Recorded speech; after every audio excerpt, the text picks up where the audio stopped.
No Oriente Médio, um conflito que já dura décadas continua a impactar o mundo inteiro. Hoje, nas Explain Notícias, vamos entender as raízes dessa guerra entre Israel e Hamas e como esse conflito influencia o cenário global. Eu sou Emerson. Eu sou Kaique. E eu sou Gabi e vamos traçar uma linha do tempo para explicar as causas desse conflito e bater um papo com o professor Robson para entender os impactos desse acontecimento no mundo. Então fica com a gente porque esse vídeo vai nos trazer informações importantes e reflexões essenciais sobre um tema que está nos noticiários do mundo todo.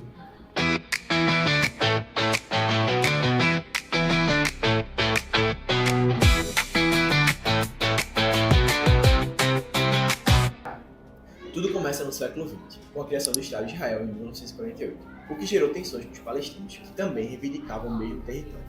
Desde então, a região passou por diversas guerras, acordos e constantes disputas. Em 1987, o Hamas surgiu com um grupo palestino para buscar a independência da Palestina e a região de Gaza. Essas regiões eram os centros dos conflitos, com ataques e represálias frequentes. E não podemos esquecer que o território de Gaza é a parte de uma planície densamente povoada e altamente estratégica, o que torna o conflito ainda mais complexo.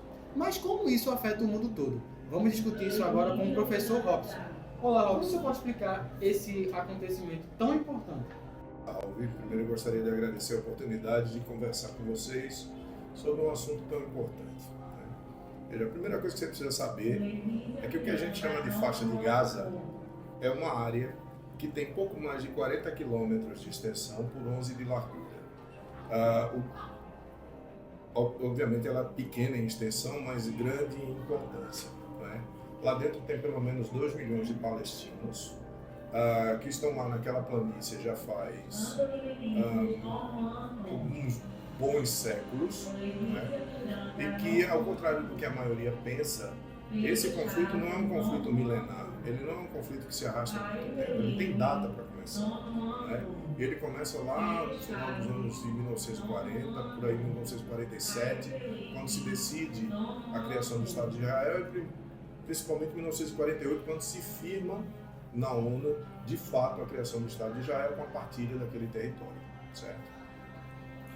Professor, quais foram os principais eventos históricos que marcaram o início e a escalada desse conflito entre Israel e Hamas? Israel e Hamas especificamente ou Israel e Palestina de um modo geral? Porque o que é que acontece? Veja, se você vai puxar entre Israel e o mundo árabe, a gente tem muitos conflitos a partir dos anos de 1900, a partir do final dos anos 40, a partir de 1948. Começa com uma guerra, logo ali a Guerra da Independência, depois você tem uma guerra chamada de Guerra dos 6 Dias, em 1967, tem uma outra guerra chamada Guerra do Yom Kippur, e daí para lá você tem uma série de outros conflitos, incluindo a primeira intifada, a segunda intifada. Então é uma região que há muito tempo, mas não sempre, isso é bom que se diga, vem com problemas de conflitos, de convivência, certo? No caso específico do atual conflito com o Hamas, isso veio lá do final de 2023, quando, em outubro, o Hamas invade um kibbutz. Um kibbutz é uma fazenda muito antiga, uma fazenda coletiva, não é? Que se instalou na região desde o final do século XIX. Nesse kibbutz estava tendo uma rave, uma festa, e eles aproveitaram uma situação que não foi muito bem explicada, se foi descuido ou não, mas o fato é que eles conseguiram invadir o kibbutz, né? Mataram uma quantidade enorme de pessoas e fizeram mais de 1.200 reféns. Né? E de lá para cá, o que a gente vê é o conflito escalando, crescendo, porque Israel começou uma ofensiva, principalmente no norte da faixa de Gaza, entrando com o exército, entrando com suas forças armadas, bombardeando, e os palestinos se deslocando para o sul. É isso. O que mais? E por que o território de Gaza é tão estratégico e disputado? Existe algo no cenário... Existe gás.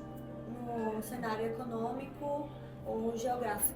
Veja, como eu disse, esse território ele fica ali entre o que é hoje a Palestina, o território palestino, parte do Estado de Israel, e o Egito, certo?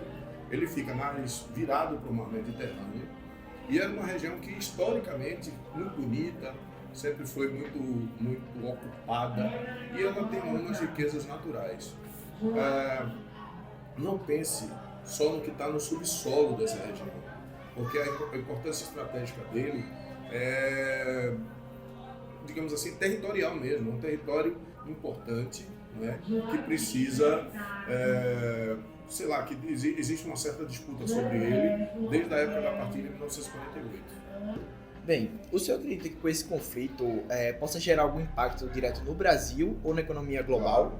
E como isso seria refletido em questões como o preço do petróleo ou políticas de imigração? Veja só, seu Emerson mesmo, né? Aqui você não é um personagem, não é Emerson. Então, seu Emerson, presta atenção. O que acontece é o seguinte: num mundo como hoje, dentro de um raciocínio sistêmico, um raciocínio de rede, não dá para você imaginar que alguma coisa aconteça sem que haja reflexo para o resto do planeta. E nessa região especificamente, né? Nessa região você tem muitos interesses vinculados principalmente à questão do petróleo, né? Então é claro que o petróleo, não só por uma possível interrupção da produção e distribuição do petróleo, mas o petróleo como uma arma estratégica de pressão, ele vai alterar o preço, e já está alterado, né? O preço do petróleo foi muito alto, certo? O mundo todo vai sentir, o Brasil não é diferente disso. A propósito disso, o Brasil ontem aceitou entrar na OPEP, entendeu? Que é a Organização dos Países Exportadores de Petróleo, a OPEP Plus, ele entrou ontem para fazer parte desse grupo. Por fim, existe alguma possibilidade de paz nesse conflito? Veja, a gente tem que acreditar que sim, né? Se a gente abdicar da busca da paz, o que é que vai nos sobrar? Né? Agora, que é um conflito de difícil solução, sim, porque é necessário que haja uma boa vontade de todas as partes envolvidas, e não parece estar acontecendo isso no momento. Os interesses são muito grandes, muito profundos, muito arraigados, e ninguém parece muito disposto a abrir mão de alguma coisa para que essa paz aconteça. Mas vamos torcer que sim. Vamos torcer que a ONU finalmente consiga cumprir a missão para a qual ela foi criada, que é exatamente promover a paz e a cooperação e o desenvolvimento entre os países do mundo. Entender os conflitos no mundo nos ajuda a ver como as relações entre os países moldam a nossa realidade e o futuro. Você gostou do tema? Então curte, compartilhe e comente o que você achou do vídeo. Até o próximo Play Notícias. A gente se vê lá. Tchau!